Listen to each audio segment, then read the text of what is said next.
નમસ્કાર. હીટવેવની આગાહીને ધ્યાનમાં રાખીને જિલ્લા આપત્તિ વ્યવસ્થાપન કચ્છ અને રિલાયન્સ ફાઉન્ડેશન દ્વારા ગરમીથી બચવા અંગે સંદેશ. તડકામાં બહાર જવાનું ટાળો, ખાસ કરીને બપોરે 12 થી 3 વાગ્યાની વચ્ચે. બપોરે બહાર હો ત્યારે સખત પ્રવૃત્તિઓ ટાળો, ખુલ્લા પગે બહાર ન જાઓ. પીક અવર્સ દરમિયાન રસોઈ કરવાનું ટાળો. રસોઈ વિસ્તારને પૂરતા પ્રમાણમાં હવાની અવરજવર માટે દરવાજા અને બારીઓ ખોલો.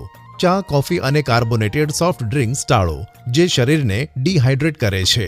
ઉચ્ચ પ્રોટીન, ખારી, મસાલેદાર અને તેલયુક્ત ખોરાક ટાળો.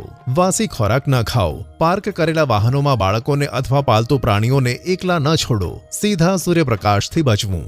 વારંવાર પાણી પીવું. શક્ય એટલું વધારે પાણી અને પ્રવાહી પીવું. લૂ લાગવાની સ્થિતિમાં લીંબુ શરબત, મોળી છાશ, નારિયેળનું પાણી, ORS વધારે પ્રમાણમાં લેવા. ગરમીમાં શક્ય હોય ત્યાં સુધી બહાર નીકળવાનું ટાળવું. દિવસ દરમિયાન ઠંડક અને છાયામાં રહેવું. ગરમીમાં સુતરાઉ ખુલ્લા અને આખું શરીર ઢંકાય એવા કપડાં પહેરવા. ચશ્મા, ટોપીથી માથું ઢાંકવાનો પ્રયત્ન કરવો.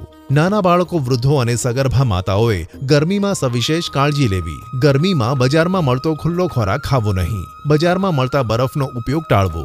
લૂ લાગવાની સ્થિતિમાં જો જલ્દી સારવાર લેવામાં ન આવે તો હીટ સ્ટ્રોક જેવી ગંભીર સમસ્યા બની શકે છે.